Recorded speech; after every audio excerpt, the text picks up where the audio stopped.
この番組はご覧のスポンサーの提供でお送りします。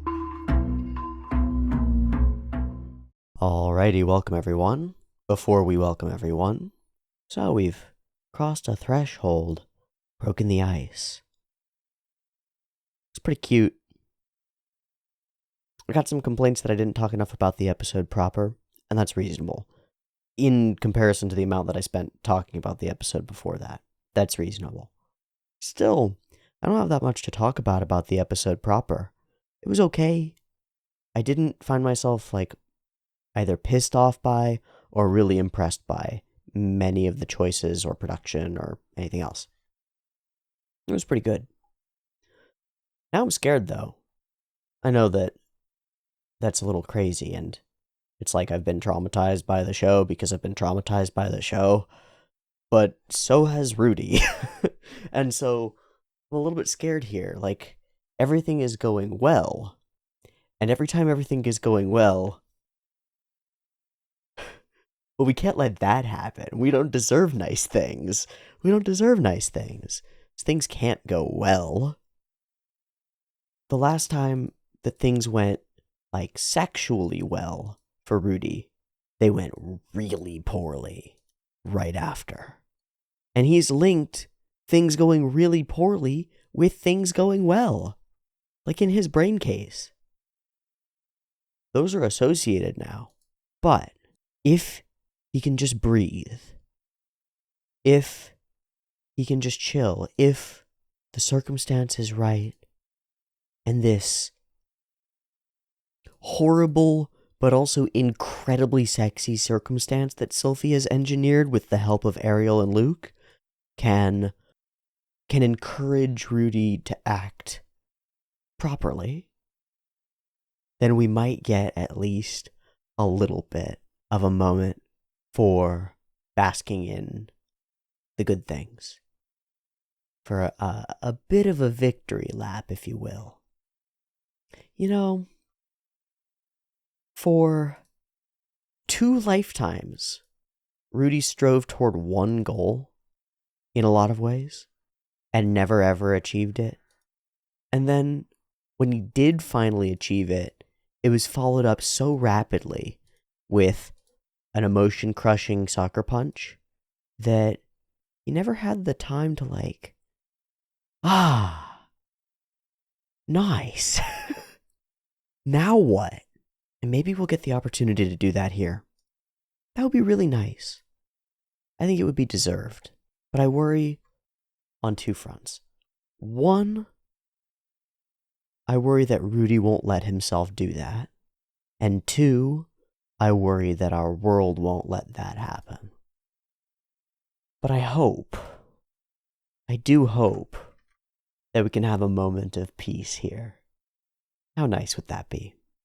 Here, in the closest to a safe place, having found someone lost to time and space, reconnected with someone who he gets along with more than anyone, having built up a legitimate platonic friendship and trust and consistency in the years that he's spent at the school, and now revealing that it is, in fact, the perfect match. Can we just rest on that for a little while?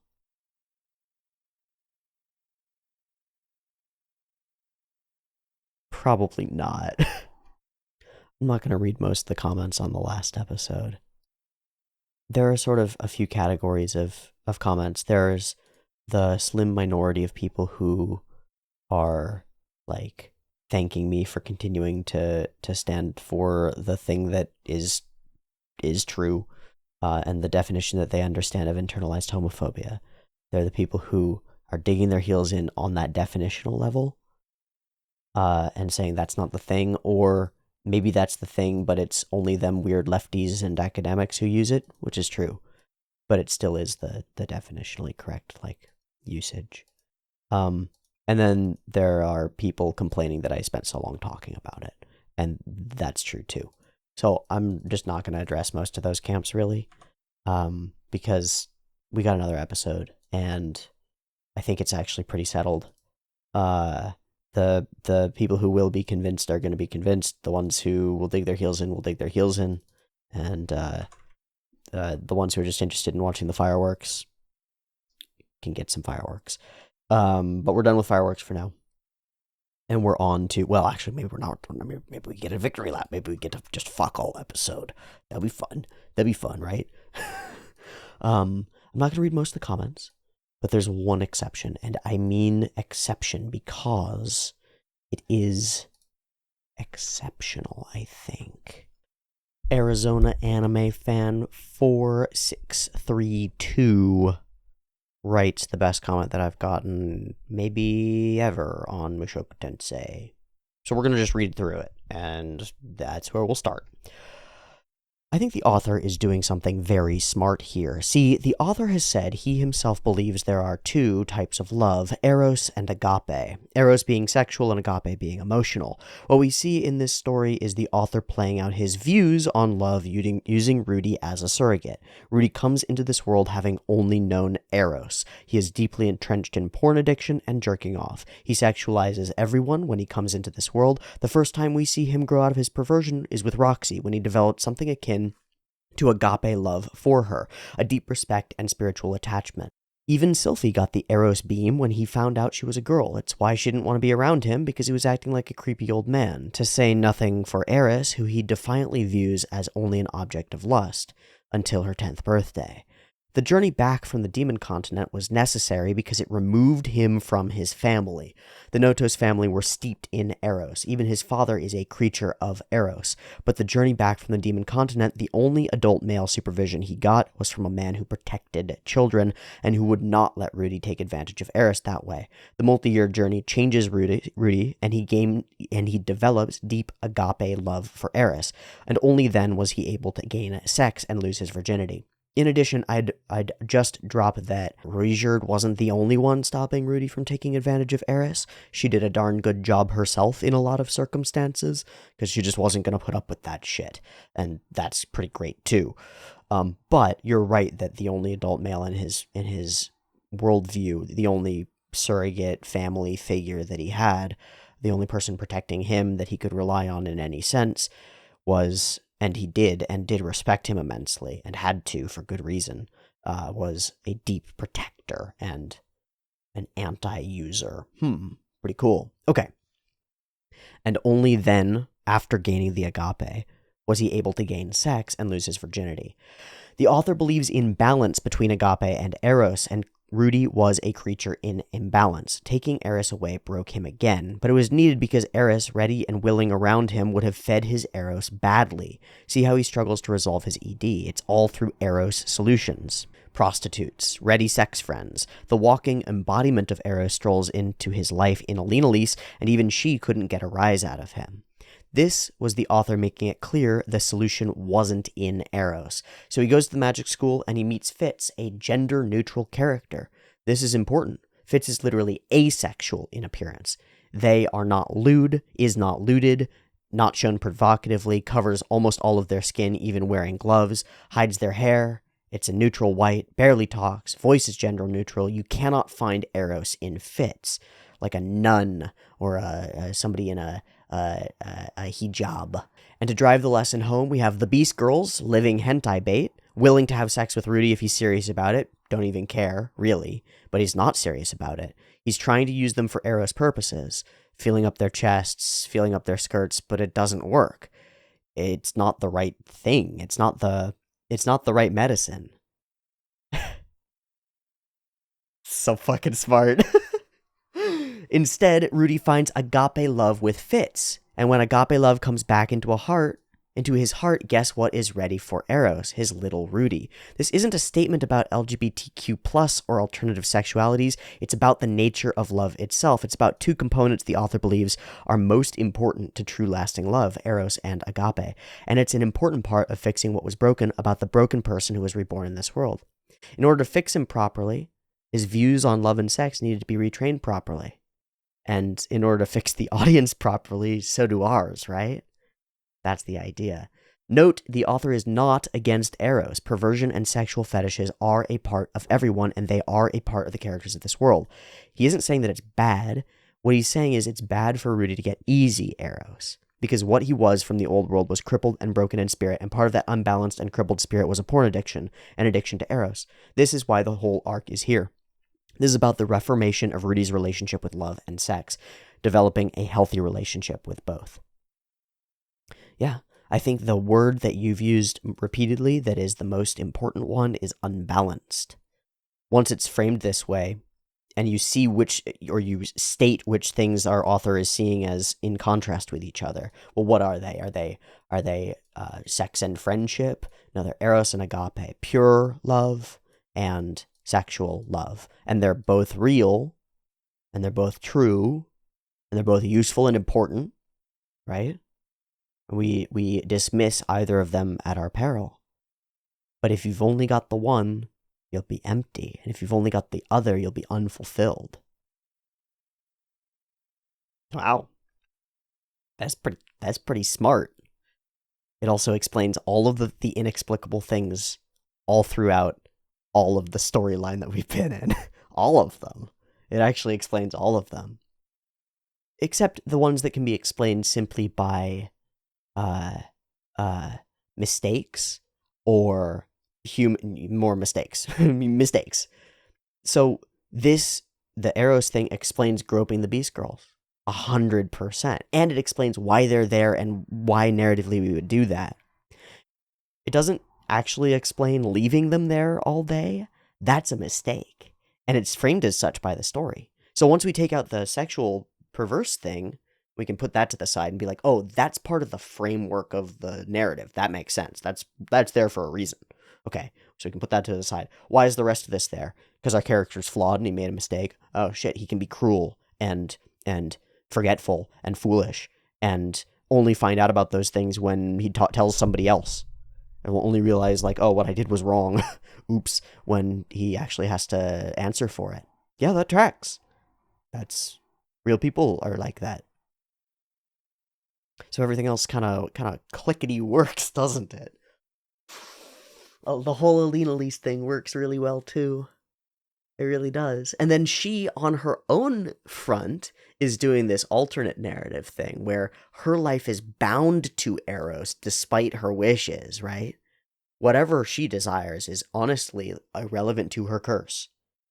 What she might actually want down deep, if she wants some purity and some real eye-to-eye contact and some agape, she's gonna have a really hard time getting it. She literally has to pay men to stay away from her long term. Because she thinks she's a vampire and is gonna suck their souls out through their dick. So she's on her whole... Once we frame this landscape of Eros Agape, so much clicks into place. So much clicks into place.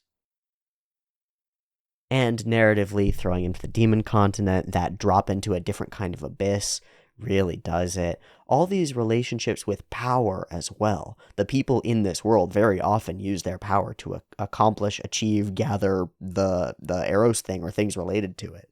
You know? We see it all the time. Well, the freaking fat bastard at the beginning of the season who sent the assassin after Ariel, it was doing the same thing, right? Banging the assassin, gropey. This is a world that's steeped in imbalance, let's say. And so our imbalanced character has to find the balance within themselves and then extend that balance across the world. That's what it is. Oh. Yeah, cool. That's really cool. So that's why I wanted to highlight that comment. I know that I call it a comment spotlight, but sometimes there's a comment that like actually deserves a spotlight, and I'll figure that out in editing. All right. I'm gonna pause there, and I'm gonna go for a ride. I'm gonna go ride around the neighborhood on my electric unicycle for a minute, and I'll probably take a shower, and then I'll be back in a bit, and then we'll actually record some Mushoku. Fun ride. I did kind of hope that the weird serendipity between Mushoku Tensei and my own life would continue to some degree. And in the course of going outside and riding around town, I might meet a, I don't know, cute elf who would demand that I take her clothes off. 'Twas not so, unfortunately. That's okay. Rudy did spend a couple of years just grinding and working out in cocoon mode or whatever before anything interesting happened. Alright, I need to go stand under a mechanical waterfall for a short period of time until I feel slightly less dead. See you in a minute. I return. I'm wearing green. I am clean. And I'm ready to get dirty. Can you imagine if the whole episode was just the two characters fucking? Just, wow. Wow, yeah, that is great. Wow, they can show that on TV. Yeah, they're showing that on TV 10 minutes later. Still going. I mean, I know it's been a while, Rudy, but damn. What round is this? I've lost count. I think that would be so funny. And all the analysis community would come out and be like, well, you know, it was definitely cathartic. 100%. Awesome. I have no idea. I have no idea what's gonna be the episode. I'm gonna keep up that comment about the agape stuff though. And I have to do a drawing. I've got a joke idea for a drawing, but I'm actually gonna just start and see if something more serious comes out of my hands. Because that happens pretty often. And the joke idea is really dumb, so I'll lean on it if I have to, but I don't really want to. That'll do for now. Well, there's one place that we're definitely starting, and that's the glasses, but I think they're on anybody now. I think they're sitting in a corner or something. So then, if those are sitting in the corner, then actually what I'm going to do is I'm going to make that the primary focus of our scene. We're going to do these, they would be... right, and then these would come down like this. This is again a mask like we drew in Kome. But here, what we're doing is something else, because this is it's a reflection, is what we're going to try to do here. So it's the, this happy little accident though it is, I'm going to get rid of it. With firelight, the firelight's over here, right? So there's a fire over here. This is curved. This is curved. This is where the fire is. It would be super bright. This is where the darkness is. It would be super dark. And back in here is also darkness because the shadow of the thing. And then here, in the corner of the thing, would be our characters. Here together. Rudy's darker hair slightly. Sylvie's lighter. Shoulders pressed together. And everything's sort of lost except their outlines, mostly because I'm a shite artist, but also because they're doing like an old dance, you know? It's not an unfamiliar place. It's not wrong, it's not weird. So we can fade to black or pull away. We don't lose much. We do lose our masks, don't we?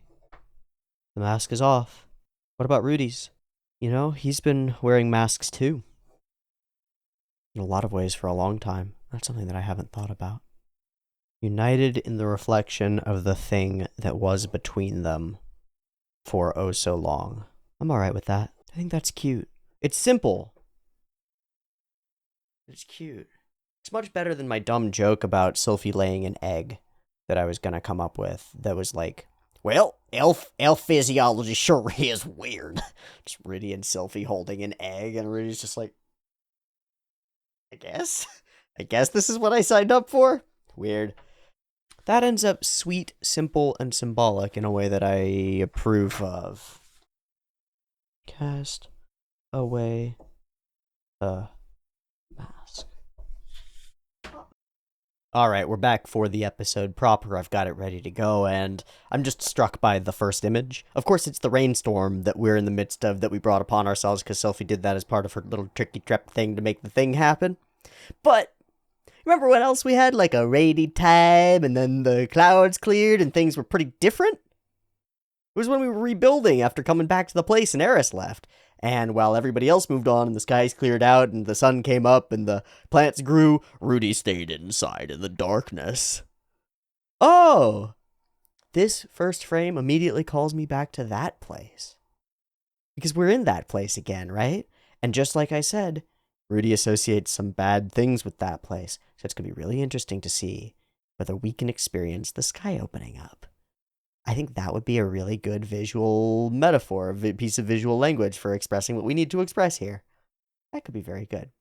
Either way, we're going to find out what happens in the aftermath of the rediscovery of our childhood friend, who's also very horny and wants the D badly. Really wants to grip his large wand.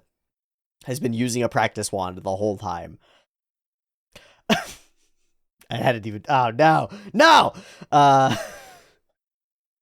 think it's going to be really cute. I hope that it's going to be really sweet. I wonder if it's going to have a change thing.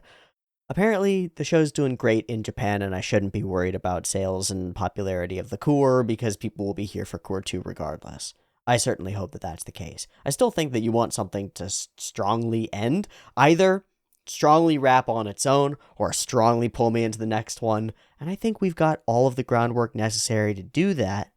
We could do it internally, inside the character.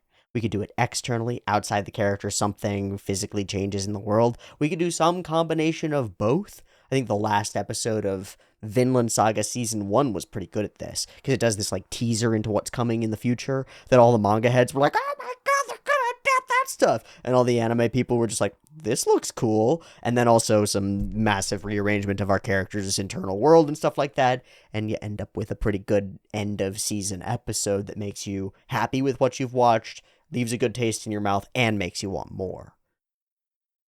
So, can we do it? Studio Bind, can you do it? Yeah, probably. Will you do it? I don't know, it's been iffy this season, man.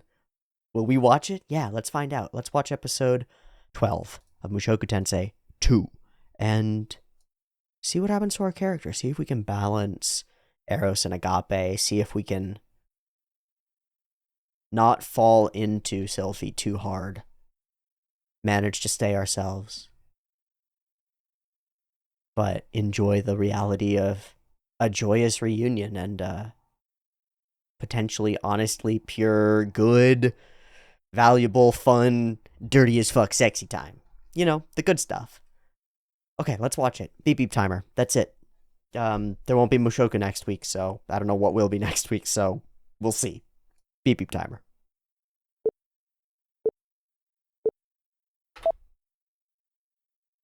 Rain, rain, go away. Need to fuck another day. Actually, rain, rain, you can stay. Well, here we go. 20 minutes of banging. the whole... Well, the hair. The mask. Oh, there's the thing.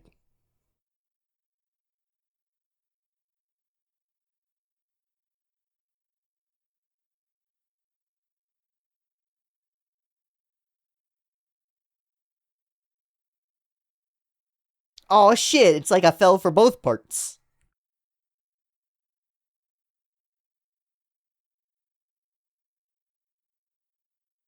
No more regrets like that.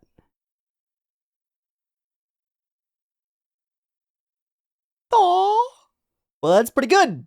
That's about as good as you can get. Yeah. Now Kith. Yeah. Now Fade to Black. Or 20 minutes. I'm here for it. Yeah, 20 minutes. Let's go.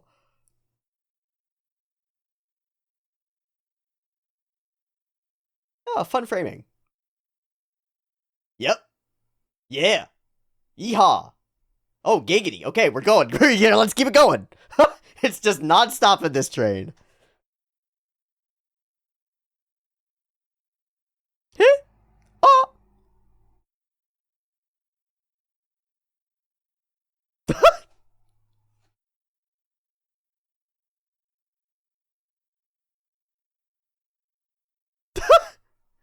Oh. My guy. No. I wonder why. Hey man, you're not allowed to have nice things. You're really not allowed to have them. Everything will go wrong, you know it. Right? You know that this is just gonna ruin you, and she's gonna run away, and you're gonna get abandoned and hurt again. Man, you can't attach yourself to the lady, you can't do it. Oh, it's perfect. Oh, it's perfect. Oh, that sucks so much. Oh, that sucks so much. But it's perfect. Of course he can't. This is so much. It's even closer. As perfect and like serendipitous as it gets, that brings us even closer to the serendipitous peak that you know you're gonna fall off of and everything's gonna fall apart. Refugee.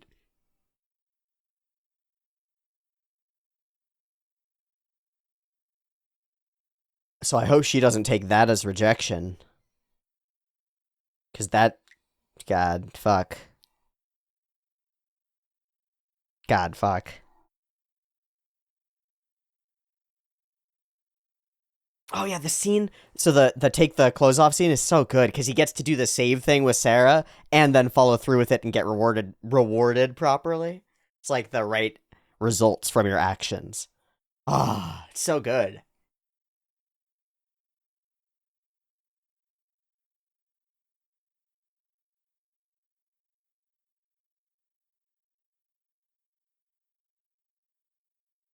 Ah, brutal.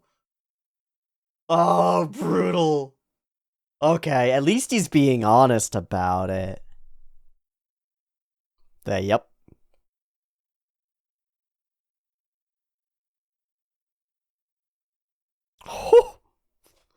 You don't have to dog us off, bro. Stop being weird. That's not what she.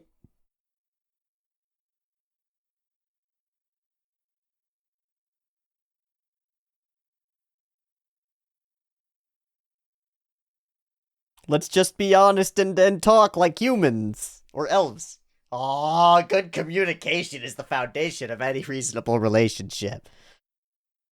Still, nobody noticed that. We didn't talk about that at all. All right, it's fine.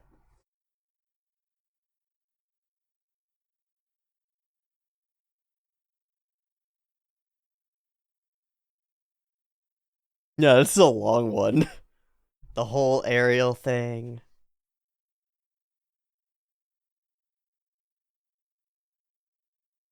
Oh. Yeah?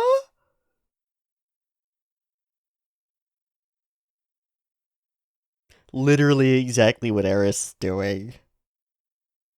Oh.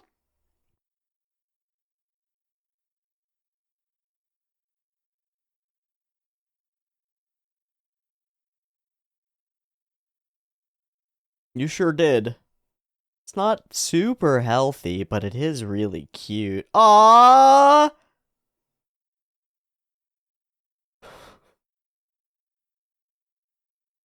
It's a nice scene, too.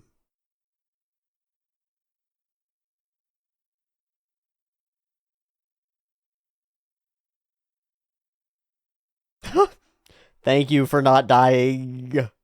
These are very pretty. They're a unique style, too. They don't look like they take as much work as they look like they take. Does that make sense? But they are very pretty.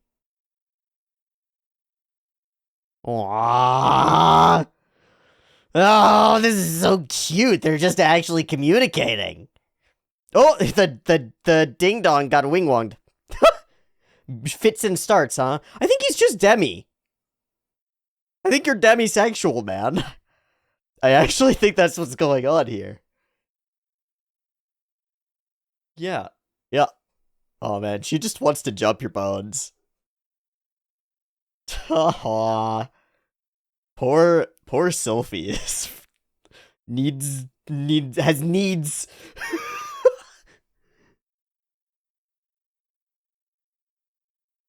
Wait? We've been out of the woods for like 3 days. You have business? Alright. More of you. Ooh.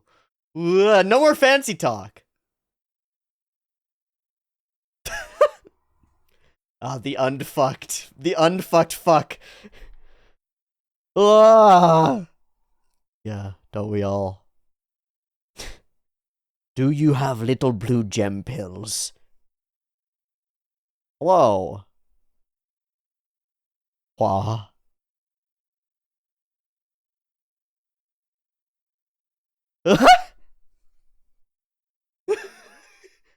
No, it worked. It's just don't freak out. Don't freak out.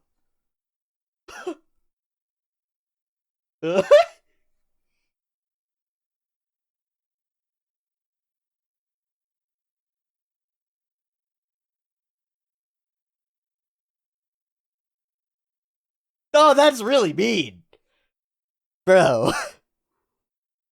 Ah! Hey. Thank you, Luke. With the sword.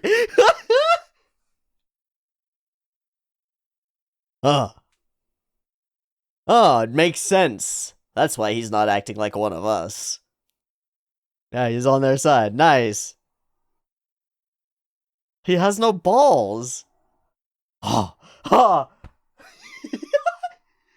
Because he lives with his dick. Awesome. Thank you. I love Ariel. Her ability to change her mind is amazing.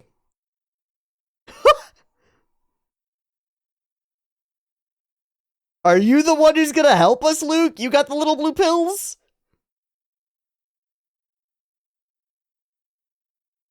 And also...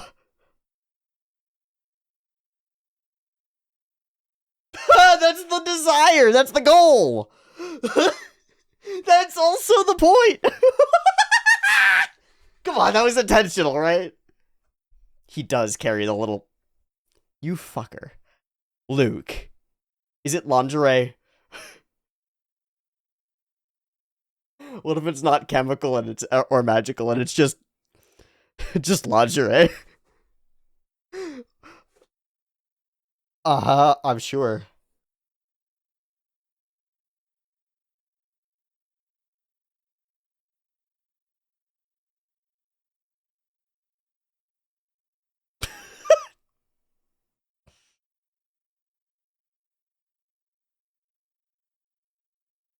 What?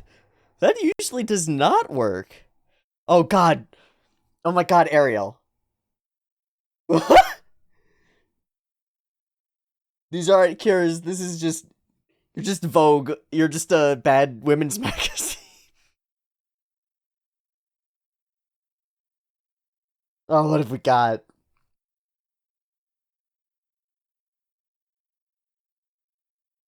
Oh, sure. Brutal. You... I'm sorry, that's just you. Rudy's got a different one. He believes in flat... Woof! Flat is justice. Shoot! Dog,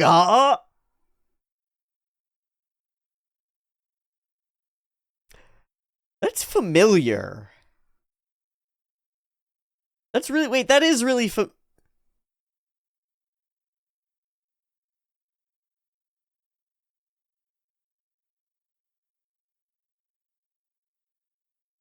What, didn't we haggle for this or something? Didn't some... I forget.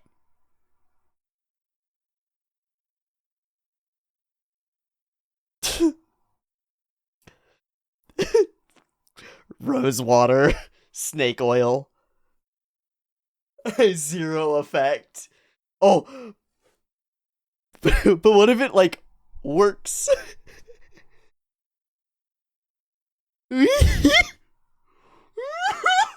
It won't be as sweet as you envisioned. Dude, Sophie wants a train. She doesn't want gentle. Aww.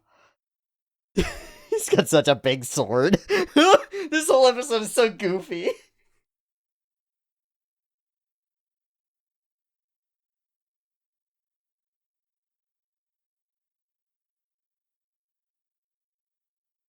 Two gold.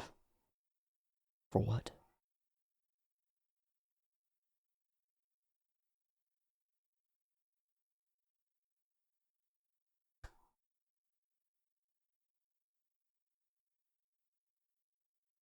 May luck be unto you. Alright, it's still raining.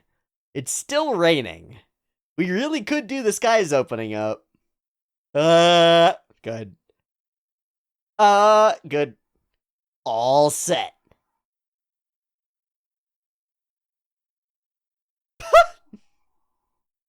By my name, Glemmy.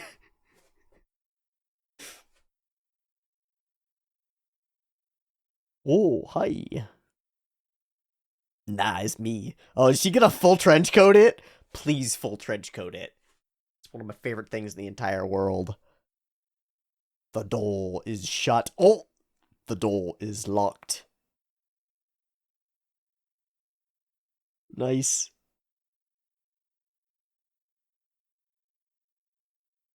I can be not like that. Ah! That's really cute. So,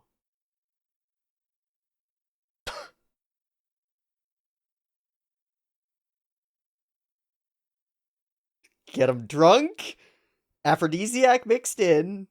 Yeah, what?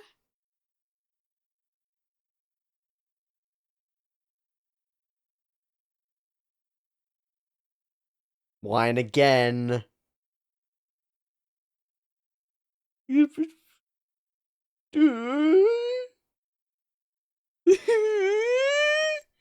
little faces are cute.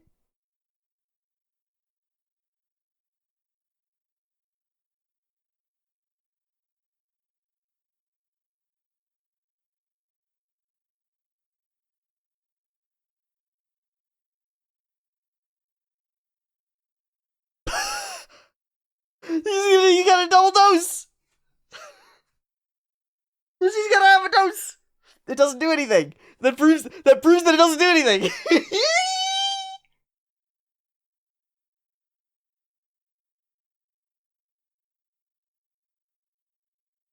What if it does do something?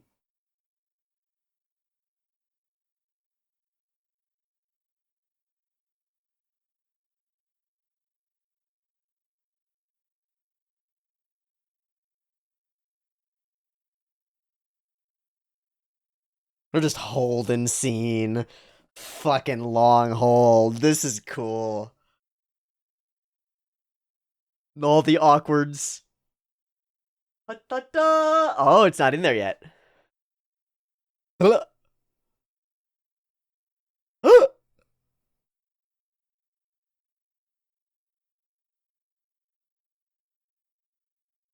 Yeah! Yeah, what happened there? I forget the exact... He, like, was gonna buy it or something and then didn't? Ooh.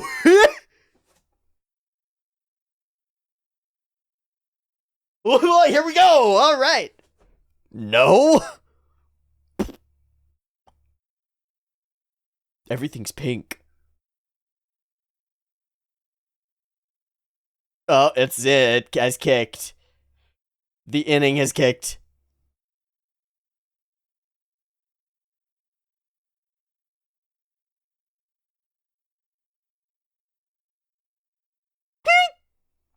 Doesn't need much.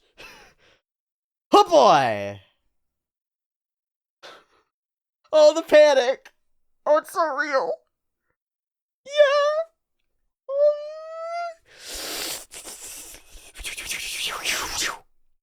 Dripping. Up! Oh, and new underwear. Alright, folks. You're gonna be burning up. Oh my god, the way he eats that jerky is like, oh my god. Oh, sup. Honestly, not like this, though. What? Maybe like this, though.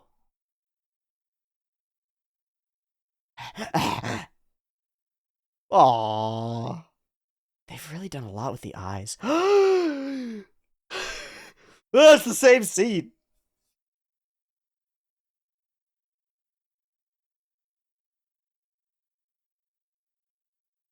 Good. That's the plan. Yep.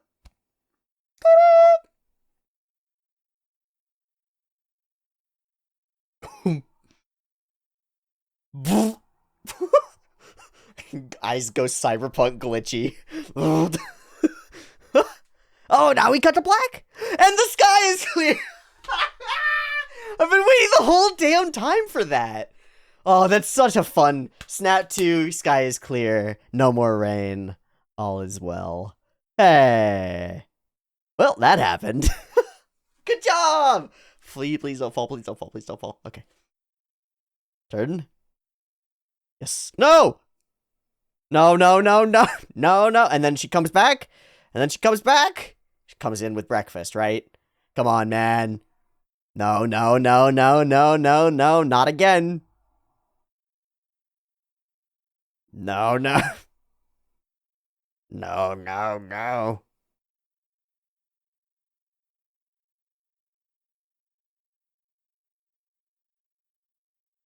Oh. That was all the way in the Magic City. When? Who bought that? How did it get here? That's not wine.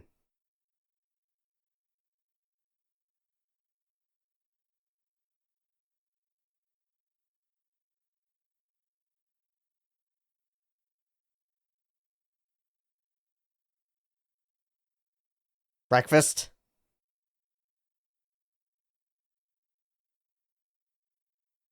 Bingo. And that's exactly it. We just crossed that threshold. Oh, your heart leaps. Oh my god. Wow. He's just gonna yoink. Oh, thank God. You haven't left me. I have abandonment issues. I have abandonment issues.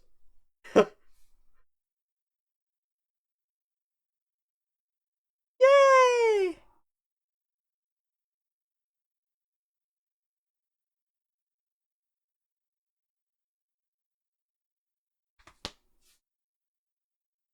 Sweet. Oh my god, there are 4 minutes. Why? No, no, no. No, no, no, no. Oh.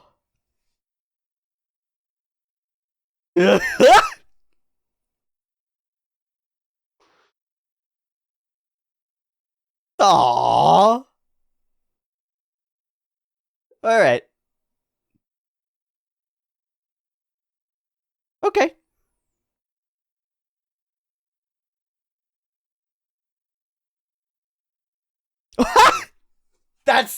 That's fucking funny. That's fucking funny. I swear I did not. It's just an obvious visual metaphor, right? That's really funny. Hi, what's up? Yeah, I'm sure you had a pleasure. Got the Yuri lilies framed on the side. Oh, are we team now? Well, you cured my ding dong.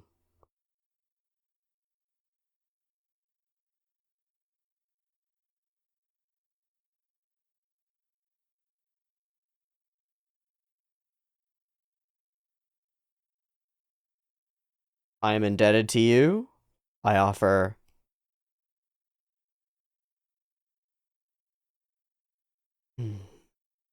Well spoken. But this was their plan.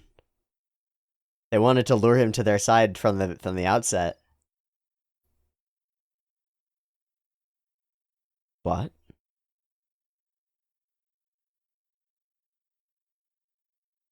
My beloved.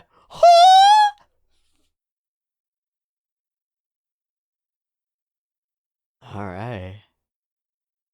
Uh.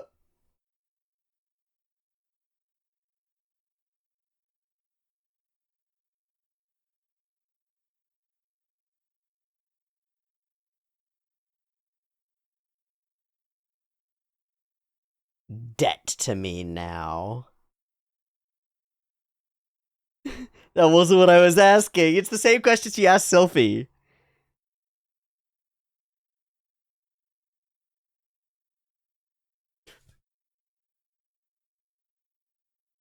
What are you gonna do? You gonna put a ring on that? You gonna take her with you? What's the idea, man? That'll do it. That would do it. Friggin' Luke. Wilt. And you? I bet yeah. And by my power as queen? Like, can she do that herself? Can we do that? I think we probably can. This is a fucked up land. He's already on the knee.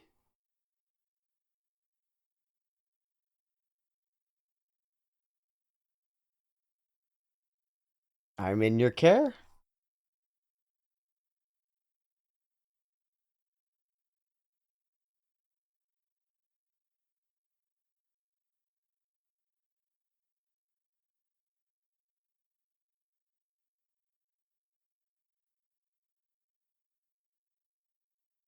We go public with all of it. And use you as protection, too. Wow, okay. Everything clicks. Almost like a mastermind planned it from the outset. Ariel. Sneaky, sneaky. Very cute, very cute. Ah.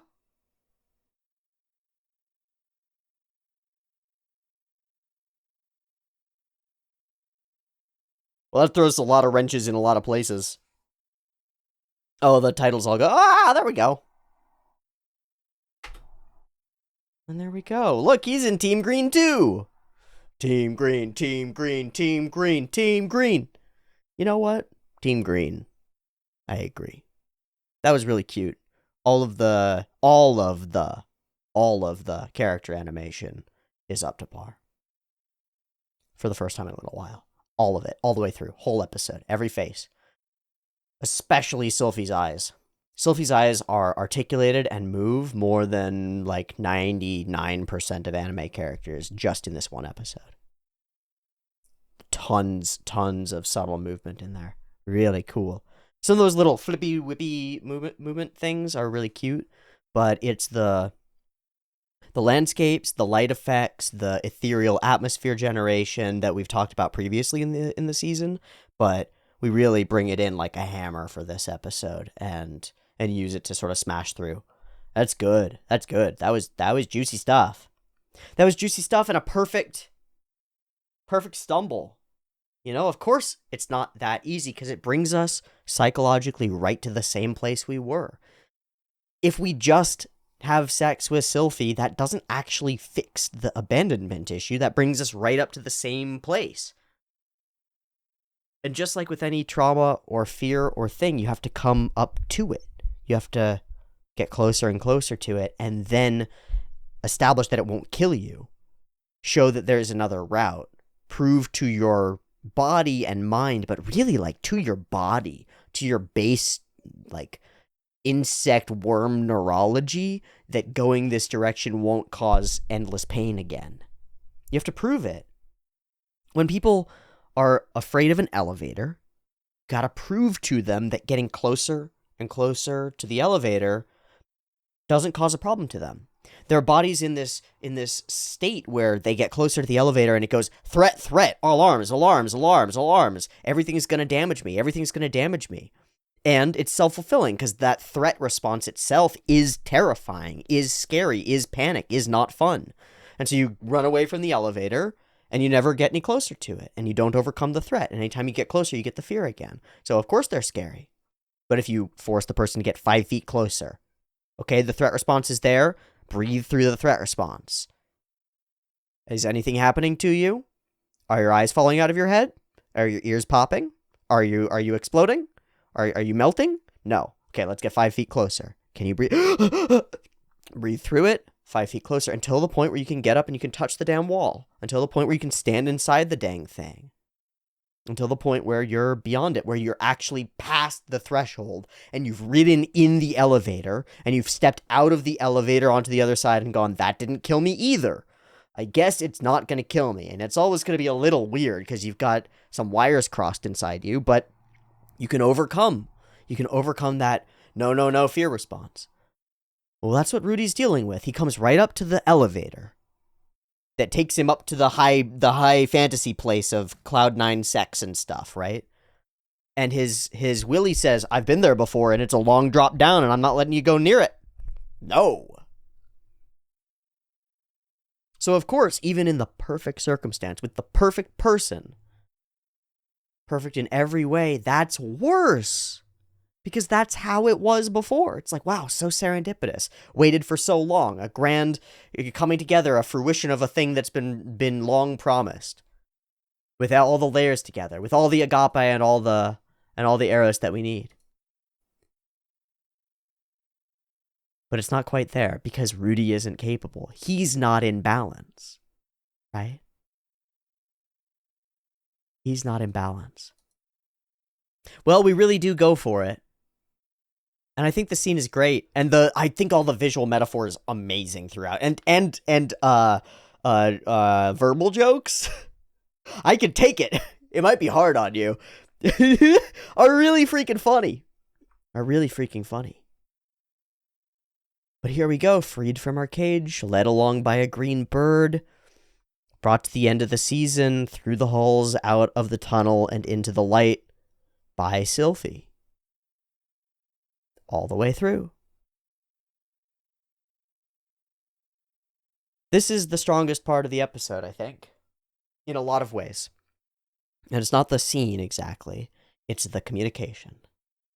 It's the way that they are capable of communicating. That Rudy tells her the whole story. And that's because of the trust that we've built. Because of you could call it the agape, but I'd actually just call it the trust that we built with Fitz. The genuine friendship that we've built with Fitz. We're able to talk about these difficult things. And that's the foundation of any serious relationship, is the core ability to communicate your problems. Not to run away from them, not to lie about what's happening, nothing like it, just to say what you need to say. And he says the truth and is over apologetic for it, and she says her truth, which is, stop this, you're acting weird, it's okay, like that's not.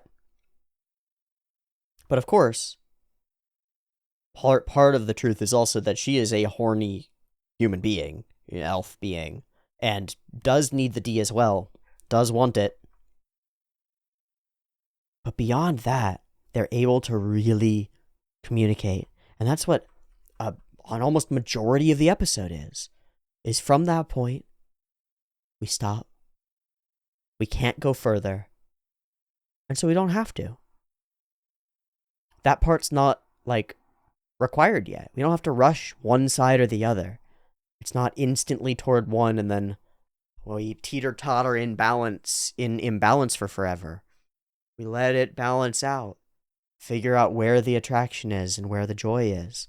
And what we see throughout their journey through the woods and their conversations is that connection and trust and real human interaction is the thing that allows Rudy to become turned on.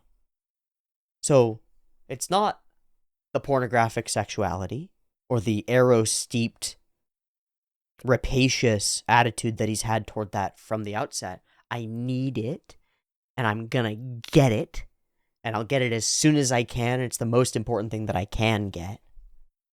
That's fallen away. I might want it, but it's linked to trust and safety and comfort and connection. It's not this grabby, takey thing that he thinks it is. And again, he can't learn that by just being told it. He has to learn it by actually experiencing it so that his actual physical reality is sunk into him. He's got to get the right responses out of the world. And some of those responses are fucking pain. These shots are pretty darn pretty.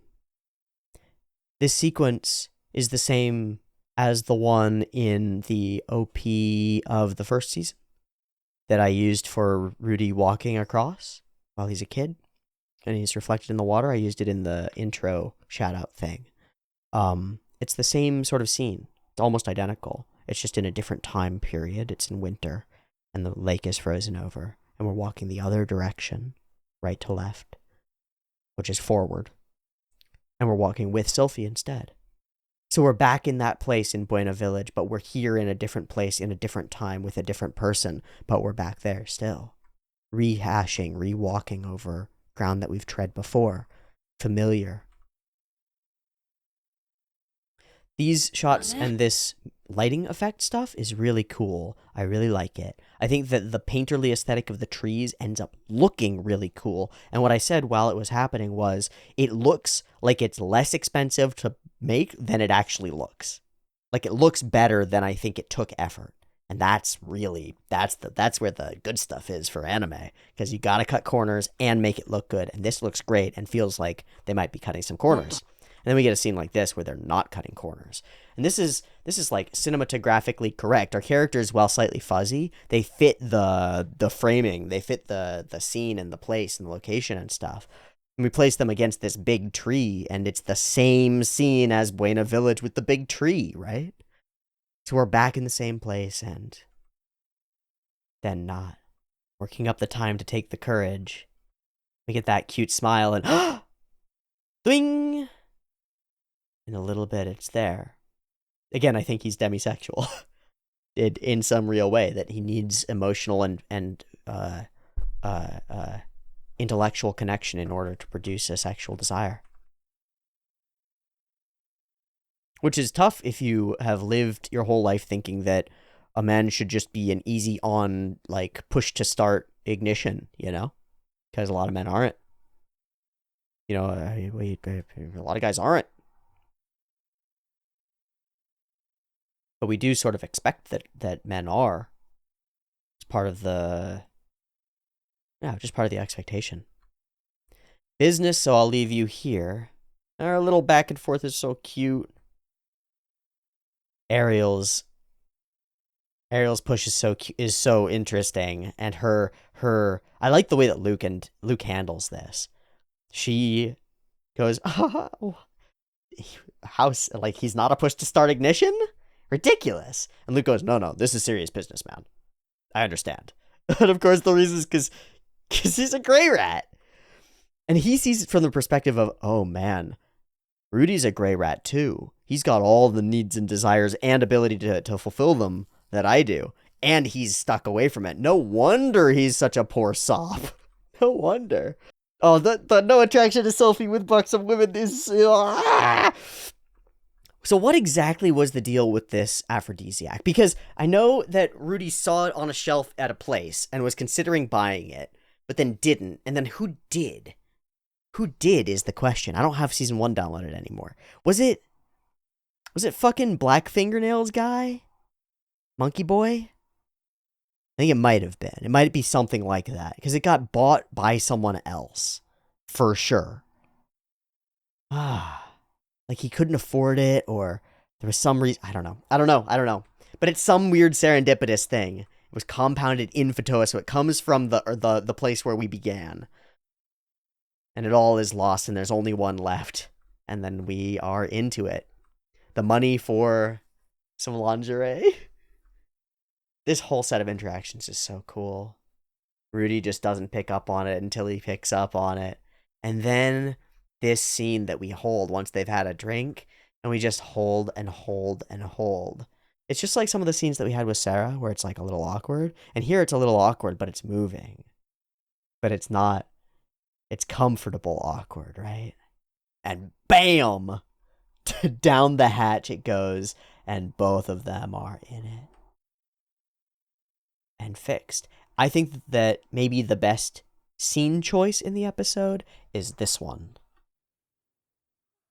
Bam, eyes, hard cut, tweet, tweet, tweet. Nice. Nice. Nice. That's really nice. And it takes us right to the metaphorical place that I wanted. We've been raining all episode. Raining all episode. And that's got so many layers that you can place on it if you want to. Soaked. All episode. And then we awaken, and this is absolutely heart-wrenching.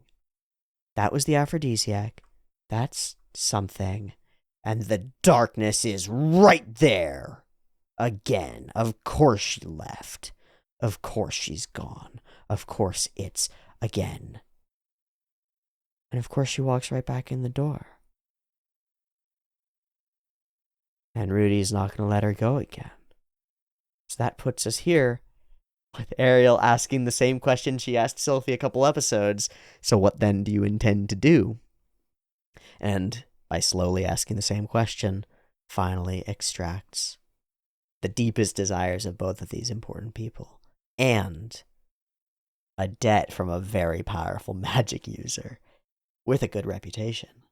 Very interesting. So, a long-term storyline, a short-term storyline, and a duty and a thing to do. Like, we fixed the thing that we need to fix, acquired waifu, can go travel the world with powerful magic waifu, and that's the experience of reality that we have now. How cool is that? That's pretty cool. So it opens up the world to us in the future, and solves this arc in a compelling way. I don't think I could ask for more here at the end of the arc. I think there are portions of the middle of the arc that could be asked for more. But they didn't stop me from watching it. They didn't stop a lot of people from watching it. And they didn't stop me from enjoying these last couple episodes as we bring the relationship together. Just like in Season 1, Rifujin proves again that when it comes down to it, the writing of these like romantic character interactions feels good to me. Sylphie being sexually like interested and active is like, maybe it fits. Maybe for some people they grab that and they put it into their, well, that's just the fantasy that you expect, right? You want a nymphomaniac hot elf girl, right? That would be better than a demure one. If you could have both, that would be even better, right? One who's standoffish and demure and cutesy, and then also really wants to jump your bones. How great. And I think you could take it in that sort of cynical way if you wanted to, but I don't know, man. Women are horny too. It happens. It's not weird. It's like super duper duper normal. People are fucking wacky. Just go, like, there are a number of subreddits for like slutty confessions or other things like that. Just read through a few of them and you'll immediately find that, like, that's not the way that it is. It's not true. There's a wide range. So it feels just real and right to me. And good. And human. Not too rushed. Not too slow. At the end, looking back, especially with that comment about Eros and Agape, pretty much everything about the balancing act of this arc makes some degree of sense. Finding himself, pursuing Sarah for kind of all the wrong reasons as sort of a rebound from Eris, and sort of just letting it happen and not being certain. Being repeatedly just distraught over the ED. And in a circumstance where he's around Soldat, who's like the opposite of that. And then Alenalise, who walks into his life and represents what she represents in some sense. All to bring us here in search of a cure, and instead to find a path in Nanahoshi, a wife in Sylphie, a cure indeed, and a future. Funny the ways our journeys take us. And that's part of the joke, whatever you want to call it, around the aphrodisiac. The journeys that we take are weirdly serendipitous in lots of ways. Okay, I think this is a cool core finale. I'm excited for the season that's coming after it, because we can change everything. We don't get much of a stinger or teaser here, but we do get, well, a fulfilling romance. And a freed boy. Very nice. I'll see you next 6 months from now or whatever for more Mushoku. Yeah, 6 months from now or whatever for more Mushoku. Wait, what are we following this up with? I forget. I've got an idea. I don't know what it is, though. We'll see. Bye. Much love. Peace.